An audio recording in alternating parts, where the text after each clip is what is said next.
It was all a lie? Y'all, they saying this creator is faking about being rich. Say it ain't so because I love her content. This is Mei Young, and y'all probably know her best from Crazy Rich Asian TikTok. She's the one that's always sitting on the floor of her closet, surrounded by her designer bags, doing story times, who allegedly lives in a penthouse and is always exposing the lives of rich people. She always likes to talk about how much money they spent at the club, which is often tens of thousands of dollars. She be flexing the luxury vehicles and going on the really nice trips. However, people are saying that she has actually been cosplaying somebody else's life, specifically her friend Irene's. Apparently, Mei Young has been taking the photos from Irene's Instagram and passing them off as her own. Notice how she didn't show her face here? Another example, this is Irene in Hawaii. And then we have May's photo. Notice how she's once again not looking at the camera. This is actually insane. And then they're saying there is no penthouse, that Irene and May actually live together as roommates and split the bills. Allegedly, this is not May's closet, this is Irene's closet, and all of these bags belong to her. And then they're saying she drives an old beat up Toyota, which there's nothing wrong with that, but that does not match the aesthetic that was sold to us. Like, I was under the impression that she was an NYC spoiled rich daughter. However, people found what the parents do for a living. Apparently they own trampoline parks and make decent money. However, people found their earnings, and let's just say the math isn't math, and there's no way the money they make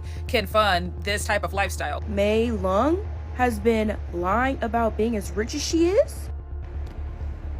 Y'all, we need to talk about one of the messiest exposés in TikTok history, because this one isn't just embarrassing, it is second-hand embarrassing. Imagine pretending to be a millionaire influencer, flaunting luxury on the daily, only to get caught stealing content and lying about everything from your closet to your vacations. That's exactly what happened with TikTok's self-proclaimed rich girl, Mei Young. And trust me, the rabbit hole, it is deeper than her alleged penthouse walk-in closet. The story is not just about fake followers or flexing for clout, it is a full-blown saga about illusion, desperation, and the dark underbelly of influencer culture. It is about what happens when your entire identity is based on a fantasy, and then that fantasy starts to crack under the pressure of receipts, timestamps, and digital detectives who don't miss a detail. It is about the consequences of building your empire on borrowed time, borrowed bags, and borrowed photos. Let's break down how this whole carefully curated facade started, how it spectacularly fell apart, and why TikTok is dragging Mei harder than a clearance sale during Black Friday. Mei Young is a Chinese-American TikToker based in New York City with around 500,000 followers and a bold, confident personality that made her hard to ignore on anyone's For You page. She did not rise to fame because of dance trends or relatable lifestyle content. No. Mei posted herself as the rich girl of TikTok, the kind who shops because she's bored, the kind who calls luxury shopping therapy, the kind who fixes privilege like it's her full-time job, and maybe it was. Her content was drenched in soft lighting, luxury aesthetics, and hashtags like hashtag rich talk, hashtag rich kids of TikTok, and hashtag NYC luxury. First thing I do usually when I find out somebody doesn't like me is go check my bank account, because I like to see whether or not it makes a difference, and it never does. Her videos would often begin in a massive walk-in closet. We're talking rows upon rows of luxury handbags, pristine designer shoes, glimmering perfumes, and all the shiny tokens of wealth. And in that closet, Mary would sit cross-legged and casually chat to her audience about how she just had to go shopping because she felt a little sad. I was feeling a little bit sad yesterday, so I ended up just going shopping. So let's do a haul of what I got. Okay, first up, I got this beautiful Louis Vuitton bag. I thought she'd be good for the spring. Couldn't get her without getting her sister, so I also got this one, and these are also sold out, so you have to pay like the resale price. And then I also had to get this Louis Vuitton bag. I figured if I already got the other two, I might as well get the third one. And I also got 2 new bottles of perfume. These are going to be from Guerlain, and my friend put me on these, and I think they're like $600-700 almost a bottle, which isn't too bad. Okay, and I also got a bunch of new hand sanitizer from Touchland. I love Touchland. I have a Touchland with me everywhere I go. This wasn't a quick pick-me-up trip. No, Mei would then show off haul after haul, from Louis Vuitton and Dior to Cartier and Hermes, stacking them like trophies while recounting a $10,000 light shopping day. If she wasn't filming in the closet, she was out riding around in a Rolls-Royce Cullinan. chauffeur driven, windows down, designer shades on, and if she wasn't cruising through Manhattan, she was vacationing, Miami, Aspen, private jets, 5-star resorts, and everything first class. Every scene was meant to whisper or shout, this is what real wealth looks like. What I spend on in a month videos were especially infamous. These weren't budgeting tips. These were confessionals of extravagance. $1,200 on dinners, $3,000 on cologne, $5,000 on a spontaneous boutique spree. I was really good with shopping. It was only $10,927.58. And eating out and groceries are going to be $4,184.27. And that brings my March total to $243,538.84. I would say, which isn't bad, but I understand that it's pretty bad. So, and that is it for how much I spent. She would casually throw in statements like, I don't even keep trace anymore. And as if that wasn't enough, she once bragged, I've never tested unemployment, just nepotism. In another post, she credited her financial freedom to her dad's unlimited Amex. And her followers, they ate it up. The comment sections were always filled with admiration. The comment sections were filled with admiration, envy, and wishful thinking. People asking to be adopted, people tagging friends saying, this is the life I want. She wasn't just a content creator, she was an aesthetic, a lifestyle, a goal. May built her entire persona around effortless excess. Her vibe was simple, rich, unbothered, and exclusive. But the truth, it was about to come crashing down, and it would do so in the most humiliating way possible. Everything May put out was about selling the fantasy of being young and ultra wealthy in NYC. She wanted people to envy her lifestyle, to admire it, to inspire it, but it wasn't just envy she was after. May wanted validation. She wanted to be the standard of what having made it looked like. She wanted her followers to feel like they were peeking into a secret club of generational wealth, one where she was the president and access came only through aesthetics and expensive taste. Her storytelling was subtle but calculated. Every femme, every outfit, every caption, it was all crafted to suggest that this life wasn't bought or bought. It was just who she was. The subtext was always clear, this isn't even my biggest bag. She did not just talk about luxury, she breathed it. She'd casually name drop products with $800,800 price tags like it was no big deal, as if everyone had La Mer in their bathroom drawer and Cartier on their wrists. Her skincare videos would include things like gold-infused serums and caviar eye creams that cost more than rent in most cities. And when it came to dining out, she would joke about not remembering the name of upscale steakhouses where she casually dropped $1,400 on dinner because the Wagyu wasn't even that great. This wasn't just a rich girl showing off. This was someone trying to redefine emotional wellness in a luxury brand. Sad? Buy 3 designer bags, bored, hop on a plane, and disappear to Aspen for the weekend. Feeling a little uninspired, just drop $7,000 at Cartier because retail therapy in May's world came with iced out receipts. She was pushing a narrative where financial anxiety did not exist, where money wasn't a stressor but a background detail, an afterthought. Like confetti, always falling, never missed. So I went to Hermes and I basically just picked whatever I want and I don't even know how much I spent. So let's find out how much I spent together. Alright, first I got like this mini lamp thing and it was $1,200. Okay, next I spent $15,700 on a mini Kelly necklace and it's like 18 karat and it has like diamonds on it. And then I got another necklace and I spent $7,950 on that. And then I got some pants and those are $2,825. And then tax was $2,456.16, and my total is $3,131.21, and I only got like 4 things. Her audience bought into it hard. She had them believing that happiness could be measured in Hermes, curves, and Louis Vuitton receipts.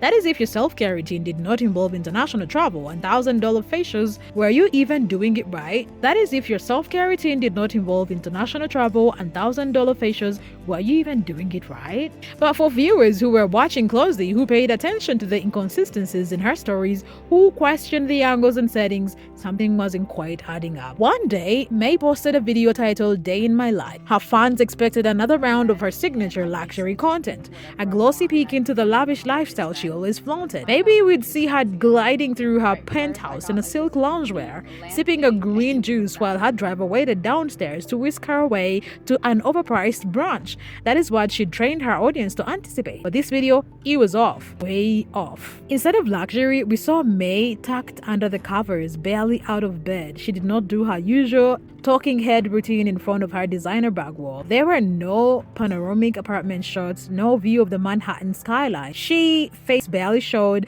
and the camera angles felt oddly strategic, tight, cropped, awkward. It was almost like she was filming around something, or maybe the lighting was flat, the setting unrecognizable. It was like someone had taken May's usual sparkle and turned down the contrast on her life. Her followers noticed immediately. The comments started rolling in. Where is the glam? Why does this look like a totally different apartment? Is this even her place? The May they knew couldn't go a minute without showing off her latest Chanel haul or subtly bragging about her father's black Amex. So why now, of all times, was she suddenly shy? The questions kept coming in. Why wasn't she flexing? Where was the aesthetic penthouse walkthrough? Why the sudden shift in vibe? Even her tone felt different, muted, cautious, like she was trying to skate through without saying too much. And when you're an influencer whose entire brand is based on being extra, going suddenly minimalist doesn't read as tasteful. It reads as suspicious. That video did not just feel strange, it broke the illusion. It was like the curtain was pulled back for a split second and everyone watching caught a glimpse of something they weren't supposed to see. The internet paused, blinked, and collectively went, wait, something is off. And when TikTok senses something off, it doesn't just scroll past it. That one video turned passive curiosity into full-blown suspicion and set the stage for everything that came next. The sleuths got to work with digital bloodhounds on a scent. These weren't just casual viewers anymore. They were full-blown investigators armed with reverse image search tools, screenshots, and an internet full of receipts. They started cross-referencing everything. Instagram posts, TikTok clips, timestamps, even the reflections in mirrors and the stitching on luxury bags. No detail was too small and no inconsistency was too subtle. And soon enough, the cracks in May's glittery story began to split wide open. It wasn't just a few questionable posts. It was a pattern, a calculated copy-paste life. Turns out, most of the rich girl content May was flaunting wasn't even hers. The bags, not hers. The penthouse, not entirely hers. Vacation shots, definitely not hers. All roads led back to one person, her roommate and supposed friend, Irene. Yep, you read that right. Irene was the original source behind the glam. The Chanel bags neatly arranged in that famous closet, Irene's. The luxury closet itself, the one May treated like her personal YouTube set, Irene's. These snowy Aspen vacation pics that May tried to pass off as her own, complete with vague captions and cropped angles, all taken from Irene's feed days or even earlier. Even the apartment, which May always described it like it was some exclusive sanctuary of her own, was actually a shared space. She wasn't living there solo, she wasn't the owner, and despite all the captions that made it sound like she was walking through her personal high-rise kingdom, she was actually splitting rent. Just like everyone else. And the internet, they were shook. What was presented as effortless wealth was looking more and more like borrowed vibes and borrowed square footage. This wasn't just misleading, it was methodical fakery, and the sleuths were only just getting started. Here's where it gets really wild, like full-on influencer scandal wild. Irene, May's roommate and the true owner of most of the luxury items seen in May's videos, had posted a stunning photo from Aspen on January 5th. He was front-facing, clearly hot, beautifully posed with the snow-covered mountains in the background, dressed in a winter fit that streamed high fashion. The caption was subtle, the vibe elegant, and the post completely original. Fast forward a week later, and suddenly May posts what appears to be the same exact photo. Same backdrop, same outfit, same angle, but this time her version is cropped. There is no face visible, no confirmation it's even her. Just a carefully edited backshot paired with a vague aspirational caption that made it sound like she had just wrapped up a luxury getaway in Aspen. For everyone not paying attention, it might have passed, but this time, people were paying close attention. Internet users, already suspicious, immediately connected the dots. They dug into both posts, comparing timestamps, poses, and even the snow patterns in the background, because that is how deep the investigation had gotten. And it all added up to one thing. May had lifted her roommate's vacation photo and tried to pass it off as her own. When confronted about the blatant copy, May did not apologize. She did not explain. She clapped back in the comments with, "Can I not post what I want?" I like aesthetics. But girl, the aesthetics wasn't yours. You did not just like the aesthetics. You took it, repackaged it, and tried to sell it as your lifestyle. This wasn't coincidence. This was strategy. This was copying with intent. A literal copy-paste job with a filter slapped on top. And she got clocked. Let's go back to the infamous walk-in closet. Her favorite filmings, her little content run, the backdrop that made people think she was living the rich girl dream. A perfectly lit, designer-staffed sanctuary that became the signature of her online identity. That closet, dripping with exclusivity, shimmering with high-end bags and color-coded perfection, yeah, that wasn't May's either.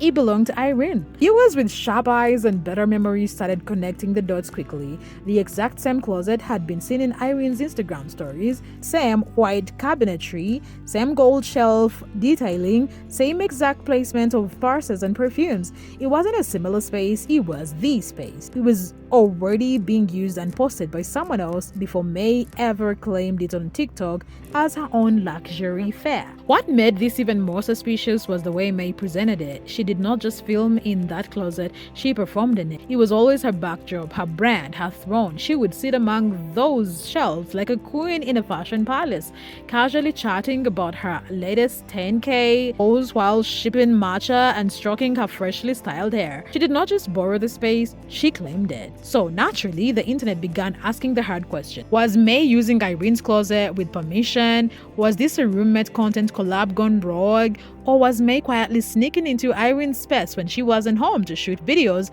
that gave the illusion of luxury living? Some speculated that maybe May was paying Irene rent for the closet itself, using it as a set. Others thought Irene may not have been known until her own audience started recognizing the setup and sounding the alarm. Either way, it looked incredibly shady. Whether Irene was in on it or not, the illusion had been shattered. What May framed as her life was starting to look more like a set borrowed from someone else's reality, filtered and fed back to her audience as her own. And the closet, it wasn't just a place to hang clothes, it became the symbol of how deeply the deception ran. And it did not end there. Viewers started digging into May's past, and what they found was even worse. Her real name is May Zhangzhu. At 19, she launched an online store called Acacia Lily, promising cute clothing and trendy pieces, but customers never got their orders. She took the money and ghosted. A change.org petition was even made by those she scammed. The store poof. And after that, she rebranded, deleted traces of her scammy past, and emerged as May Luang, the flawless, rich influencer with impeccable taste. The reinvention was nearly perfect until it wasn't. In an attempt to clear her name, May went live with her brother, and where they were in the same closet. That same closet we now knew wasn't fully hers. She tried to prove her wealth by flashing credit card payments and discussing her bills. I went out 3 nights for my birthday.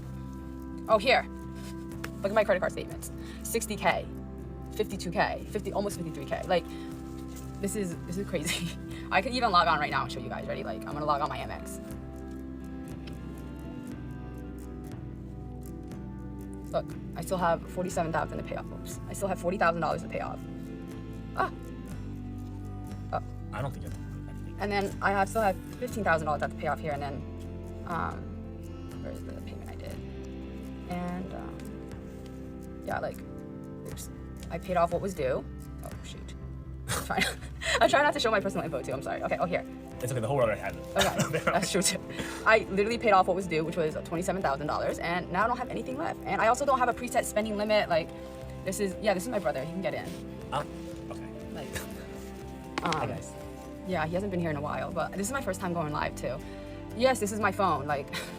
I'm going live on my other phone right now because this is my personal phone that I use, and obviously I cracked it, but this is my phone and this is my TikTok account, but I'm logged in on my other phone right now. But here's the problem. Credit cards show debt, not wealth. Real wealth is in assets, investments, property. May showing off debt payments just added to the chaos. She claimed Irene had visited her place and borrowed clothes. She said Irene was the one taking pictures at her house. But if Irene was borrowing clothes, why was May borrowing entire vacations from Irene's Insta? None of it made sense. And when asked about her sister Jenna, her brother said Jenna just did not like using family money. That is fine, but it still doesn't explain the fakeness, the lies, and the lengths May went to uphold this image. May's downfall was messy, public, and completely avoidable. If she had just owned her truth, maybe the internet would have forgiven her. But instead, she doubled down, lied more, got defensive, and when you lie to 500,000 people, they're going to hold you. So, what did we learn? That cloud can't buy credibility, that social media wealth means nothing if it's built on lies, and that if your luxury life crumbles under the weight of a reverse image search, maybe it wasn't yours to begin with. Let us know your thoughts below. Is May just another clout chaser who got caught? Or is this a reflection of something bigger? How fake our feeds have become? Comment and subscribe for more deep dives like this. Until next time, stay real, not rented.